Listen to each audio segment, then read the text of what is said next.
Hello, ACP Pradyuman sir, एक खून हुआ है। खून हुआ? कौन बोल रहा है? शहर के मशहूर बिजनेसमैन जयंतीलाल जी का खून। जयंतीलाल जी का खून हुआ? कौन बोल रहा है ये? देखिए सर, मैं कौन बोल रहा हूँ ये इम्पोर्टेंट नहीं है। इम्पोर्टेंट ये है कि सेठ जी का खून हुआ है और उनके घर वाले उनकी बॉडी को अंतिम संस्कार के लिए लेकर जा रहे हैं। देखिए सर, अगर बॉडी जल गई तो खूनी कभी नहीं पकड़ा जाएगा। आप देरी मत कीजिए प्लीज, जल्द से जल्द जाकर बॉडी जलाने से रोकिए। हेलो, आप कहाँ से बोल रहे हैं? कौन है आप? हेलो? Damn it.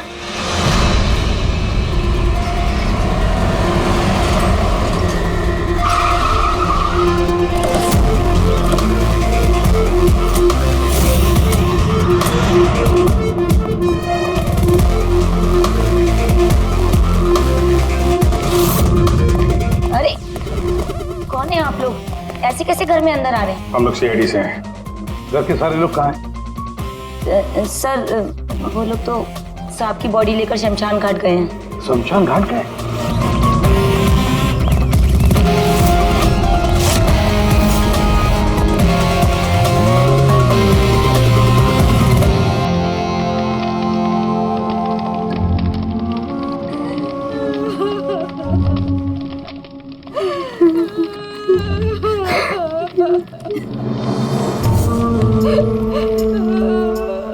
क्या बताऊं मैं?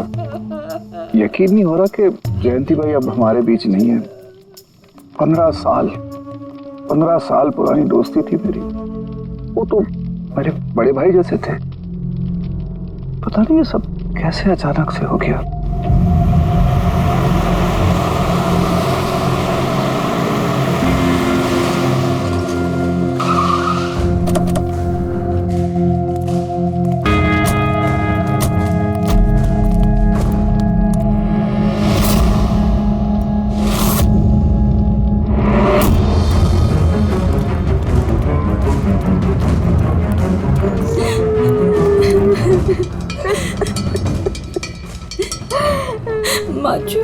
Excuse me.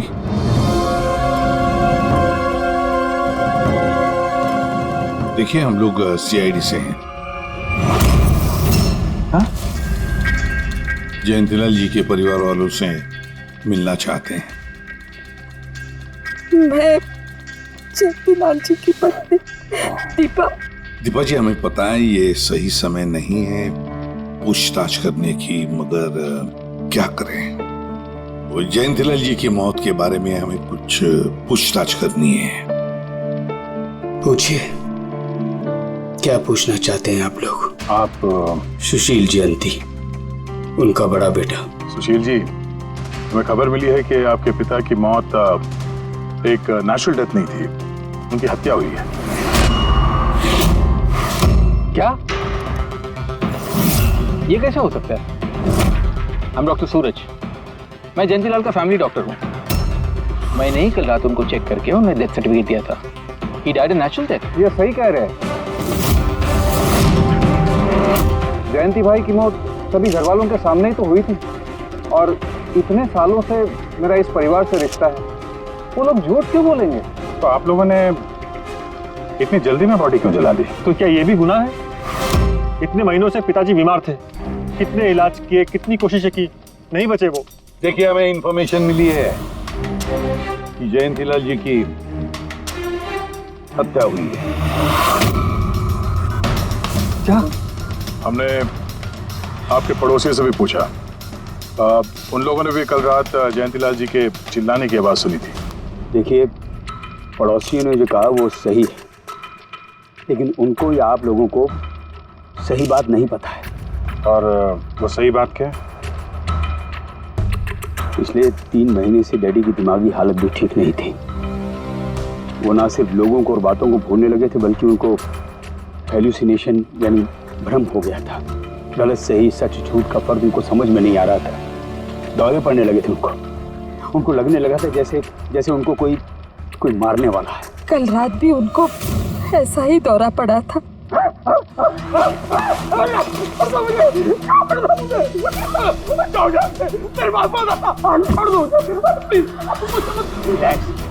Cool cool cool.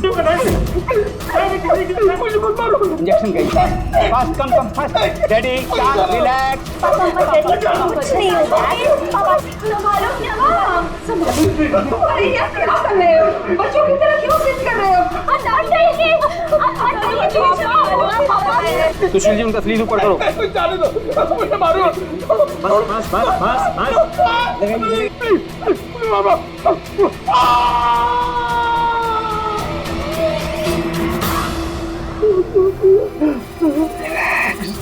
और इस बार अटैक इतना बड़ा था कि मुझे उन्हें बेहोशी का इंजेक्शन देना पड़ा और 2 घंटे बाद उनकी मौत हो गई। मैं आपको सारी डिटेल्स दे सकता हूँ, उनकी मेडिकल रिपोर्ट्स, मेडिकल हिस्ट्री, दवाइयाँ, सब कुछ दे सकता हूँ मैं आपको। हो गई तसल्ली आपको? अब हम अपना काम कर लें। इतनी जल्दी भी क्या है हेमंत? जरा सच तो सामने आ जाए।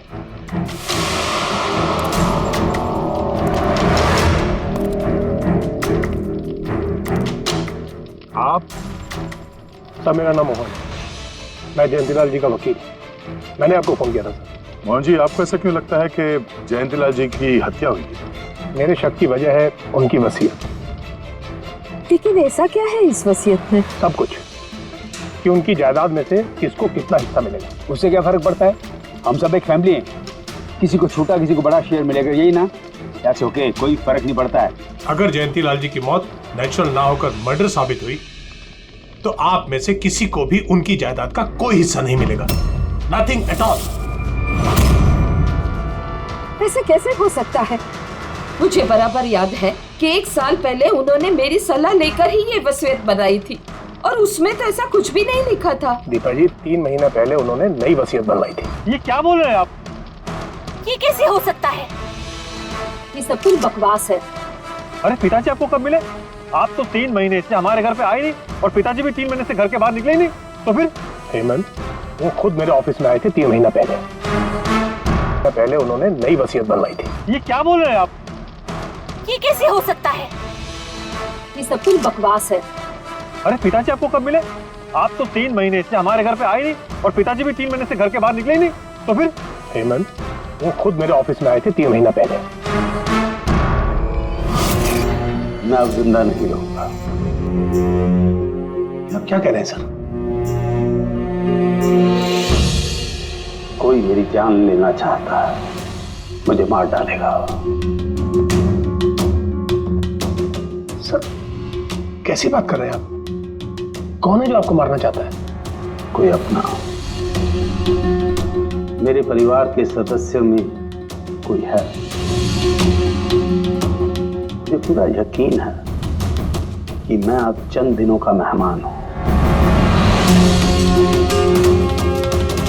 सर, कौन है वो? कहा ना, कोई अपना। क्या सोच रहे हो? पुलिस के पास जाऊं? यही कहना चाहते हो?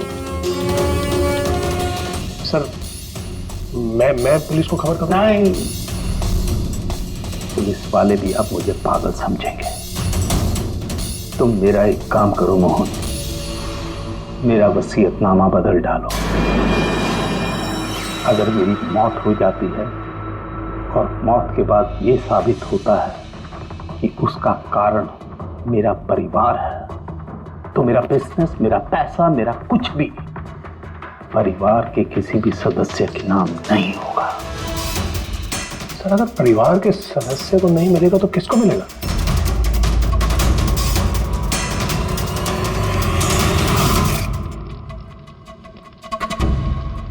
हमें नहीं तो किसे मोहन? जायदाद किसको मिलेगी? और सीआईडी को।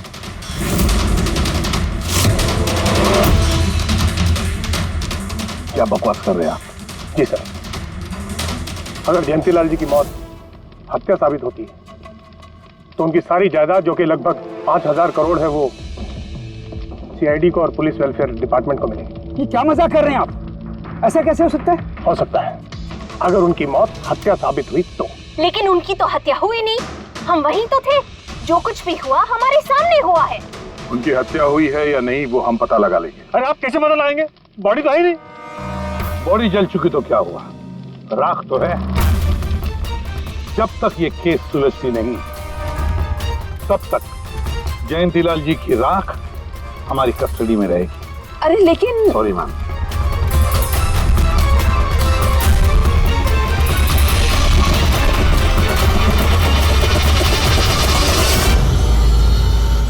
मोहन जी, सर जरा बताइए, क्या जयंतीलाल जी ने खुद आपसे कहा था कि उनके परिवार वालों में से कोई है जो उनकी जान लेना चाहता? जी सर। क्यों? सर वजह तो पता नहीं, लेकिन उनको लगता था कि उनके घर वाले पैसों के लिए उनकी जान लेना चाहते हैं सर। बेटों से वो खुश भी नहीं थे। वो चाहते थे कि हेमंत और सुशील उनके साथ बिजनेस में हाथ बटाएं, उनके साथ बिजनेस करें, लेकिन ऐसा हुआ नहीं सर। ऐसा क्या हुआ? सर दोनों ने अपना अलग अलग बिजनेस शुरू किया, लेकिन उसे भी चला नहीं पाए। और हेमंत सर, वो तो एक नंबर का अय्याश निकला। उसने सेठ जी के सारे पैसे उड़ा दिए।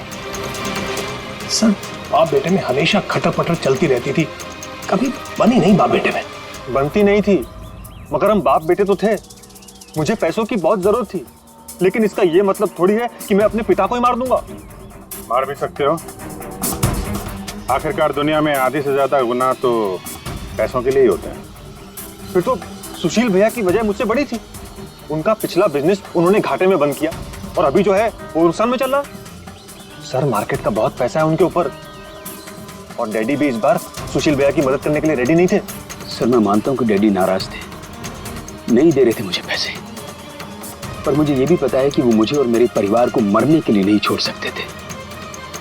खून में उनका खून तो हो, इसीलिए पैसों के लिए अपनों का ही खून बहा दिया।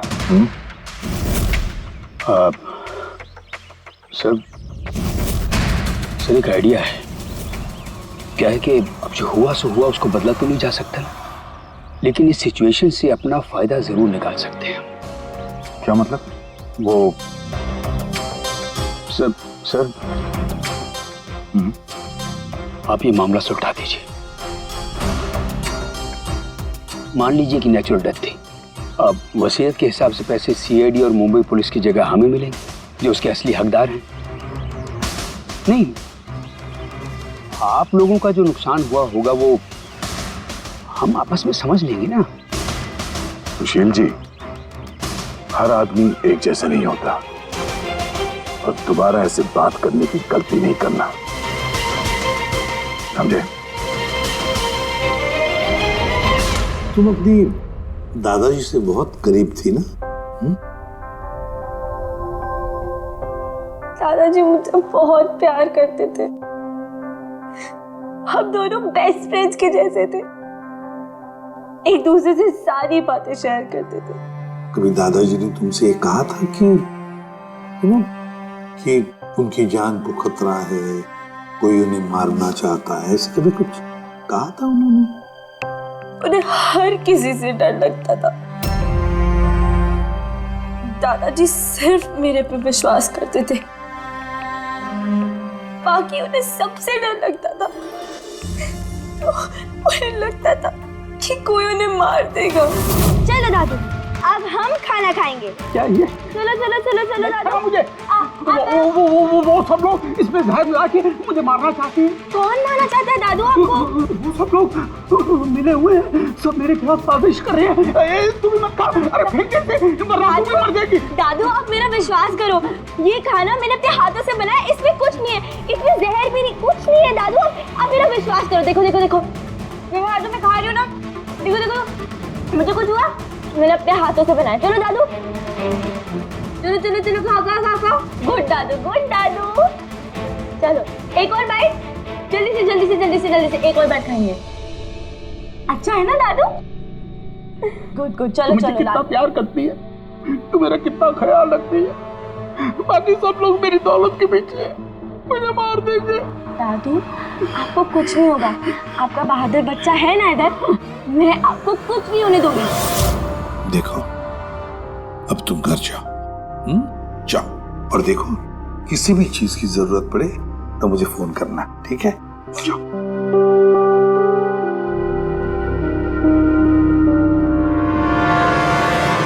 के बता, क्या निकला राख में से?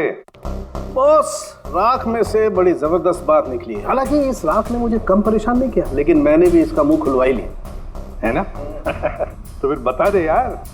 बताता हूं। तारिका। हाँ सर, हमने इस राख का स्पेक्ट्रोस्कोपी टेस्ट किया। फिर रिपोर्ट से बात साबित हो गई है बॉस कि जयंतीलाल की मौत नेचुरल नहीं है। जयंतीलाल को मारा ही गया। क्या कहा? जयंतीलाल की मौत नेचुरल डेथ नहीं थी? नहीं।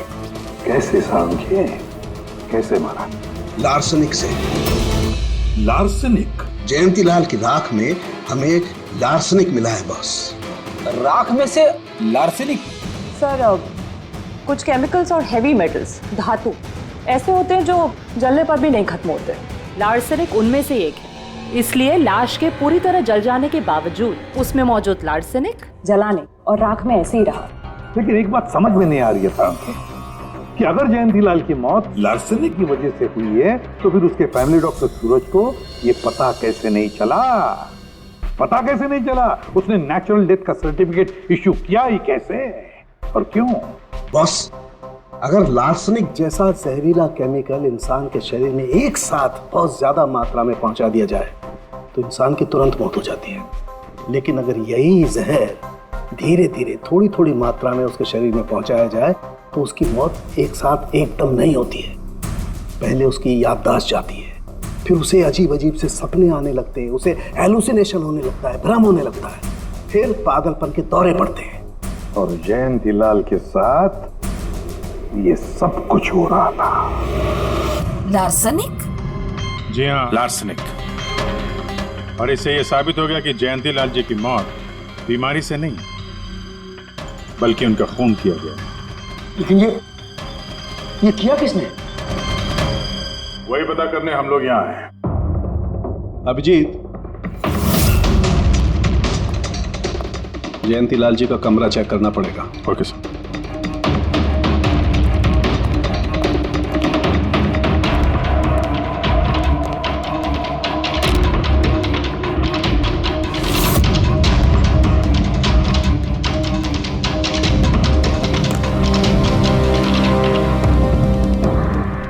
हम पे शक कर रहे हैं? आपने ऐसे सोच भी कैसे लिया कि हम लोगों में से कोई ऐसी घिनौनी हरकत कर सकता है? ऐसा कुछ नहीं है माँ, ये सब इनकी चाल है। डैडी की प्रॉपर्टी इन्हें मिल जाए इसके लिए मनगढ़ंत कहानी बना रहे हैं ये लोग। बकवास मत करिए सुशील जी, दोबारा ऐसा बोला ना अंदर डाल दूंगा।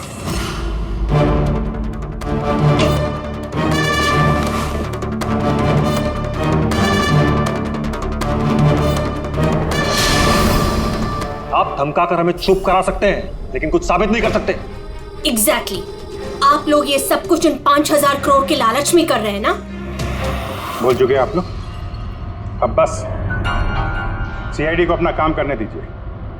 यहाँ मजाक नहीं चल रहा है, एक आदमी का खून हुआ है, खून। तो आप सबकी भलाई इसी में है कि हमारे साथ कोऑपरेट करें। अच्छा, अब सीआईडी धमकाने भी लगी है।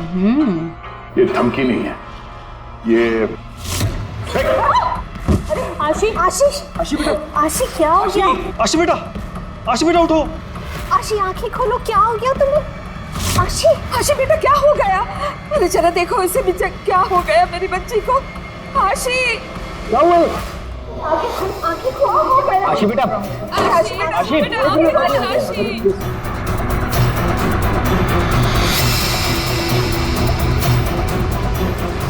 क्या हो गया आशी? आशी, इसे हॉस्पिटल ले जाना पड़ेगा फौरन। हाँ पंकज। क्या? माय गॉड, ये अच्छा ठीक है। क्या हुआ? ये डॉक्टर सूरज ने आशी के कुछ टेस्ट किए थे, पता चला कि उसके खून में भी लार्सेनिक है। लेकिन सर, लार्सेनिक आशी के खून में पहुंचा कैसे होगा?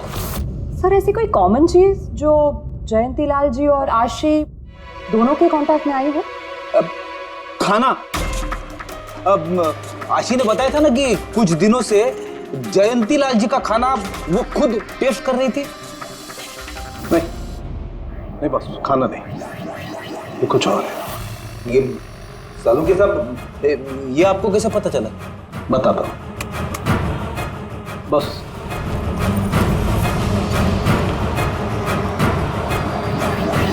ये है वो बाल जो हमें जयंतीलाल के हेयर ब्रश में से मिला है। अब लार्सनिक तो अधिकतर नाखूनों में और बालों में ही जमा होता है, तो जब हमने इस बाल के छोटे छोटे टुकड़े करके एनालिसिस किया तो रिजल्ट आया ये। और सर हमने इन टुकड़ों का एटॉमिक अब्जॉर्प्शन टेस्ट किया तो पता चला कि दूसरे केमिकल्स के साथ साथ इसमें लार्सेनिक भी है। अब क्योंकि बाल धीरे धीरे बढ़ते हैं इसलिए हमने इस रिजल्ट को कैलेंडर के साथ टैली किया। बॉस, तब हमें पता चला कि जयंतीलाल को ये लार्सनिक 8 से 10 दिन के गैप में दिया जा रहा। और 8-10 दिन के गैप में?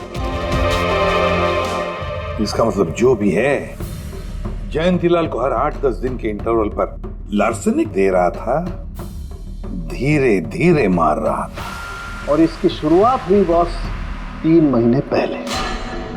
3 महीने पहले? सर हाँ, फिर तो खूनी जयंतीलाल जी के घर वालों में से कोई नहीं होगा। परिवार वाले 8-10 दिन तक इंतजार क्यों करेंगे? एक ही बार में मार देंगे। फ्रेडी, परिवार वाला भी तो जयंतीलाल को धीरे धीरे मार सकता है ताकि किसी को उस पर शक ना हो। सर पिछले 3 महीने से कुछ मसाज करने वाले आ रहे थे, मैंने बताया था आपको। हाँ, चेक कर चुके हैं उनको। उनके अलावा और कोई आता था क्या? कोई एक हो तो बताओ। उनके दोस्त, पुराने बिजनेस पार्टनर और ऑफिस के स्टाफ वगैरह बहुत सारे लोग आते रहते थे घर पे। जी, डैडी बहुत सोशल थे, लोगों से मिलना जुलना, पार्टीज में जाना उनको बहुत अच्छा लगता था। इसीलिए जब उन्होंने बाहर जाना बंद कर दिया तो लोग उनसे मिलने घर पर आने लगे। लेकिन इन लोगों को हम अच्छी तरह से जानते हैं सर, इनमें से कोई ऐसा नहीं कर सकता है। भाभी देखिए ना, ये कैसा निशान लगा है। 4 बार धोया, 4 बार छुटाया, फिर भी नहीं हट रहा। अरे ठीक से धो ले, साफ हो जाएगा। अरे भाभी कितनी बार रगड़ा, नहीं जा रहा। और जाएगा भी नहीं, क्योंकि ये दाग खून का है। खून? जी हाँ। सुनिए, आपके कुर्ते पे ये खून का दाग कहाँ से आया? आपको कहीं चोट लगी है क्या? क्या हुआ आपको? मुझे नहीं पता। अरे मुझे मेरे कुर्ते पर कहाँ से आया? मैं खुद हैरान हुआ था कल जब मैंने इसे देखा। तो कल लगी आपको ये चोट? नहीं, मुझे कोई चोट नहीं लगी। हाँ, जब मैं कल लोगों से मिल रहा था तब ये खून का दाग लगा मुझे।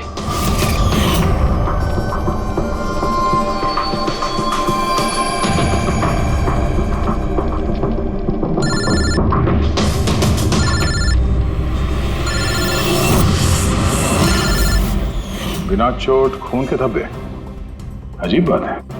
वही तो। और कुछ हुआ था कल? कोई खास बात? नहीं सर, और कोई खास बात नहीं। साहब एक बात अजीब हुई थी। क्या? कल सुबह मुझे गार्डन में कांच के कुछ टूटे हुए टुकड़े मिले थे। कांच के टूटे हुए टुकड़े? तो फिर? साहब उन टुकड़ों में खून लगा हुआ था। क्या? कांच के टुकड़ों में खून लगा हुआ था? जी। कहाँ पर है वो? अब वो तो मैंने कचरे के डिब्बे में डाल दिए। इस कुत्ते पे खून, कांच के टुकड़े पे खून। कहाँ देखे थे वो कांच के टुकड़े तुमने?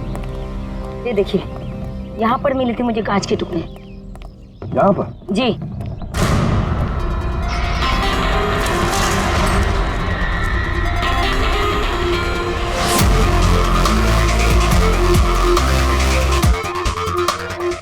टूटा हुआ बल्ब है सर। बल्ब का टुकड़ा मिला क्या उसके? काम करो अभिजीत, इस घर में जितनी भी लाइटें हैं, लैंप्स हैं, सब चेक करो, देखो कोई बल्ब गायब है क्या।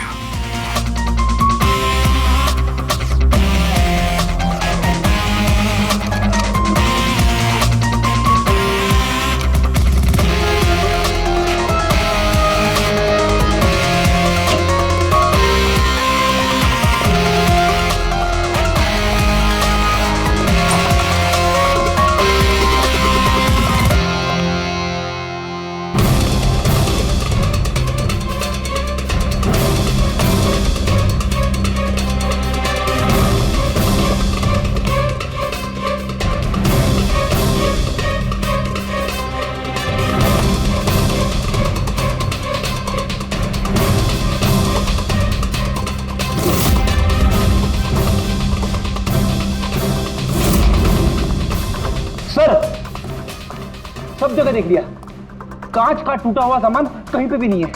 सर कुछ नहीं मिला।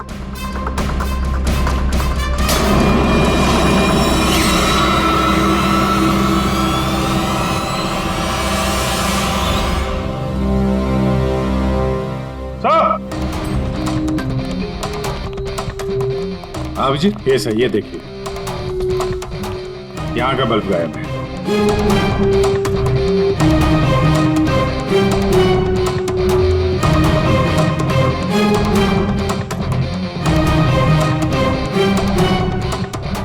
बड़ी अजीब बात है, ये लैम्प तो बिल्कुल ठीक था। मैं और दादू इस लैम्प के नीचे काम भी किया करते थे, और जिस तरह दादू की मौत हुई तब भी ये लैम्प ठीक था, इसमें बल्ब था और ऑन था।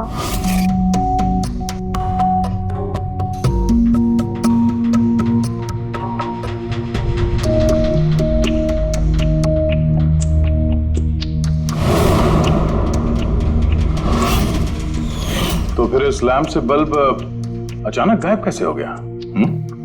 क्या कविता? नहीं साहब, मुझे कुछ नहीं मालूम कि बल्ब कैसे गायब हुआ, किसने निकाला, मैं कुछ नहीं जानती। लेकिन सर ये बल्ब कोई गायब करेगा क्यों? सर इस बल्ब का और इस लैम्प का कुछ ना कुछ तो लेना देना है इस केस में।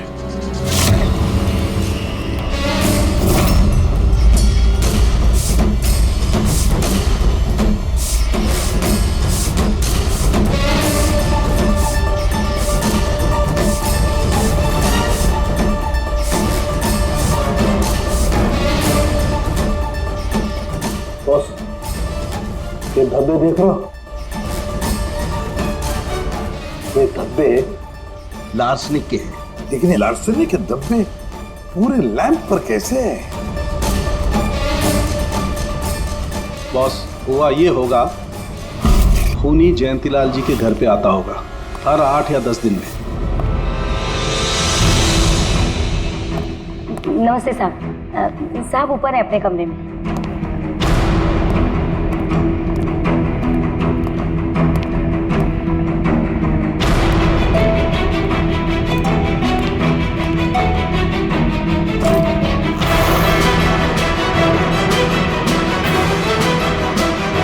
और चुपके से जयंतीलाल के टेबल लैंप पे लार्सनिक छिड़कता होगा।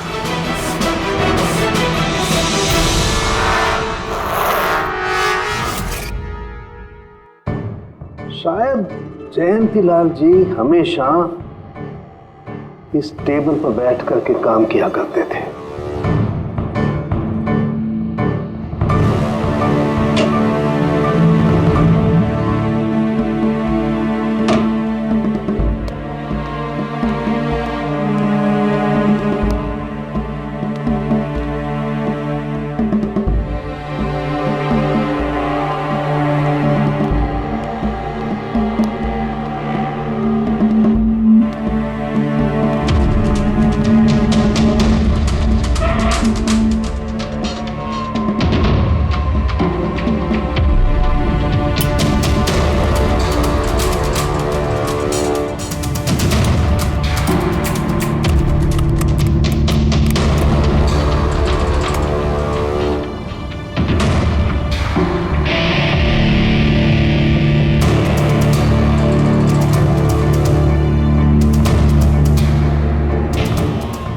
जैसे ये बल्ब गर्म होता था, लार्सनिक धीरे धीरे फैलकर जयंतीलाल जी की सांसों में घुल जाता था।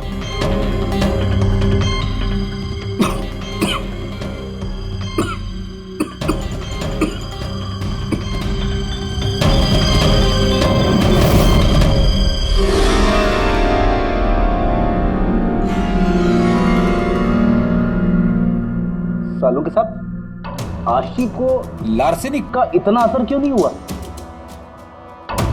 उसे लार्सनिक का इतना असर इसलिए नहीं हुआ फ्रेडी, क्योंकि वो यहाँ हमेशा नहीं रहती थी, कभी कभी आती थी अपने दादाजी के पास।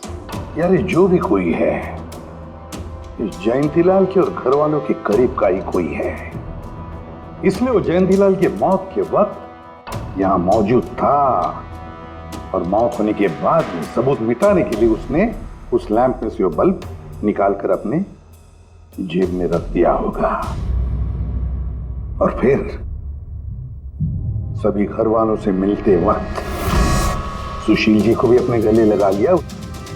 जैसे सुशील को उसने गले लगा लिया, उसके जेब में जो उसने बल्ब छुपा के रखा होगा वो फूट गया, जिसकी वजह से उसके कमर में जख्म भी हुई और उस जख्म से जो लहू निकला, जो खून निकला, वो सुशील के कपड़ों पर आया। मतलब सर खूनी घर वालों में से ही कोई होगा? नहीं फ्रेडी, घर वाला तो नहीं लगता, और घर वाला होता तो बस जेब में रख के थोड़ी ना घूमता। ये तो कोई ऐसा आदमी है जिसके पास वही एक मौका था सबूत मिटाने का, वो चंद मिनट। घर वाला तो कभी भी निकाल लेता। सर उस दिन तो कितने लोग आए थे यहाँ, खूनी का पता कैसे चलेगा? सर उस दिन मीडिया के लोग भी आए थे, कौन आया कौन गया ये सब रिकॉर्ड तो किया ही होगा उन लोगों ने। तो चलो देख लेते हैं किस किस ने सुशील जी को गले लगाया था।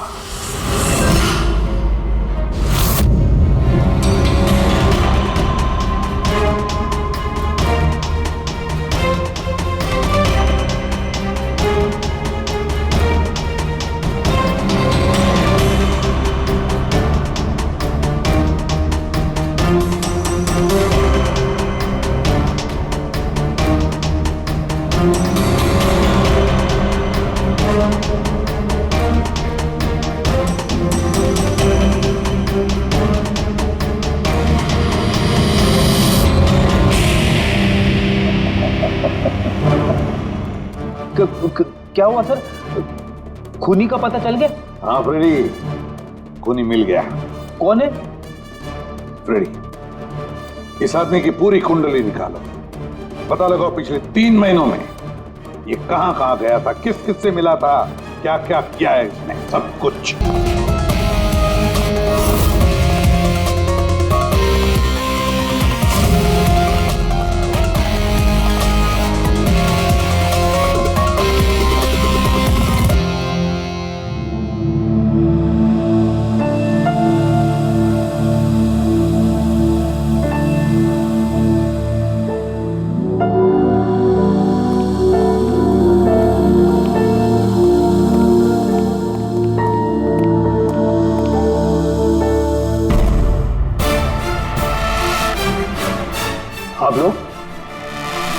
आप लोग फिर यहाँ हैं?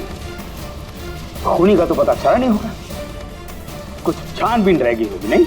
नहीं सुशील जी, कोई छानबीन नहीं बची है, खूनी का पता चल गया और खूनी अभी इसी वक्त यहाँ हम सब के बीच मौजूद है। क्या? कौन है वो?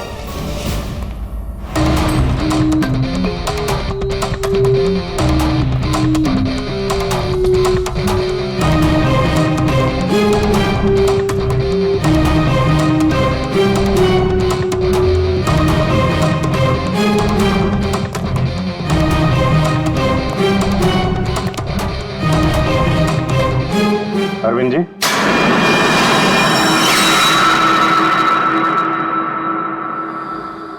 जरा उठेंगे आप? मैंने क्या किया? अरविंद जी, आपने क्या किया इसका तो पता हमने लगा ही दिया। बस अब आपके कारनामे हम आप ही के मुंह से सुनना चाहते हैं। क्या बकवास है ये? आप मुझ पर इल्जाम लगा रहे हैं। आपको क्या लगता है कि मैंने जयंती को मारा? अभिजीत, मौका मिला था, मान जाते तो सबके सामने कपड़े नहीं उतरते। जरा एक कुर्ता उठाना। क्यों? अरे उठाओ सर। क्यों?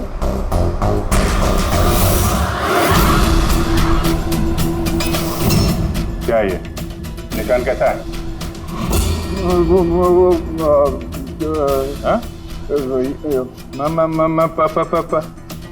कौन सी भाषा बोल रहे हो तुम? हिंदी में बोलो, हिंदी में, मातृभाषा है हमारी। भूल गए क्या? याद दिलाओ। हाँ? नहीं सर,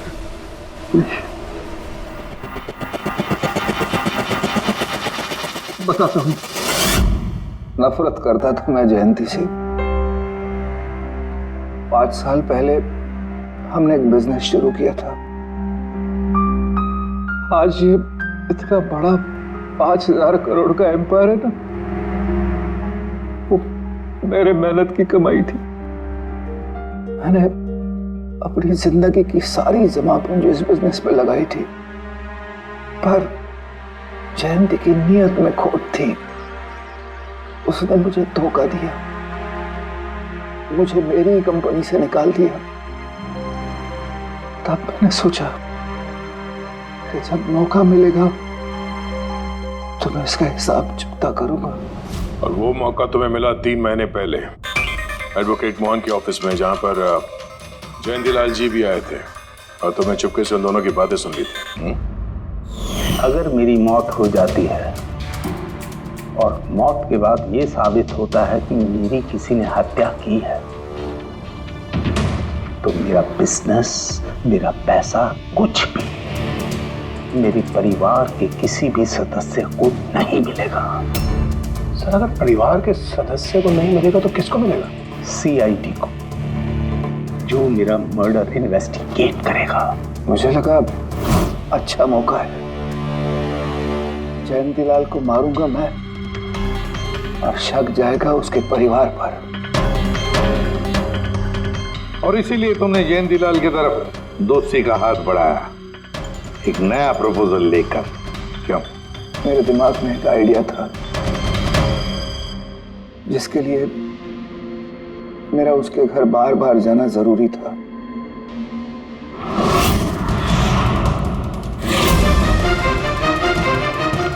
साहब ऊपर है अपने कमरे में।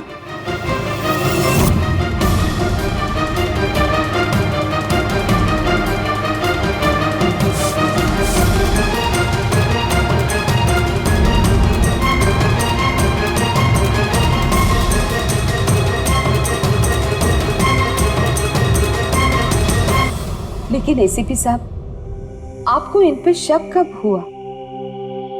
दीपा जी, जयंतीलाल जी की अंत्येष्टि के दिन जो मीडिया कवरेज हुआ था, जो मीडिया वालों ने वीडियो फुटेज लिया था, उसकी मदद से जयंतीलाल जी के अंत्येष्टि के दिन घर के बाहर जो इन्होंने कुर्ता पहना था, शमशान भूमि पर वो कुर्ता बदल दिया गया था, क्योंकि उस पर खून जो लगा हुआ था। क्यों अरविंद जी?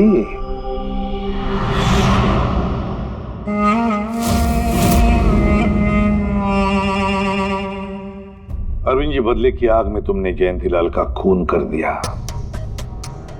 क्या मिला तुम्हें? कैसा सुख मिला? गलत किया तुमने, गलत किया। Freddy,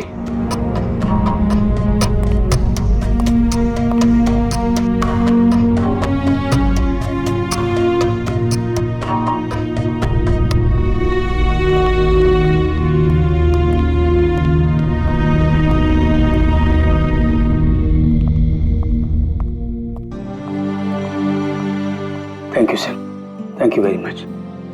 and we are sorry, हम लोगों ने आपको काफी बुरा भला कहा। दरअसल हमें लगा कि पैसों के चक्कर में आप हम परिवार वालों को इस केस में कल्प्रिट बनाने की कोशिश कर रहे हैं। नहीं, कोई बात नहीं। एसीपी साहब, मैं मेरे पति की अंतिम इच्छा पूरी करना चाहती हूँ। सीआईडी और पुलिस वेलफेयर फंड में मैं डेफिनेटली डोनेट करूंगी। Thank you very much, thank you. Thank you so much sir कि आपने मेरे दादू को इंसाफ दिलाया। God bless you.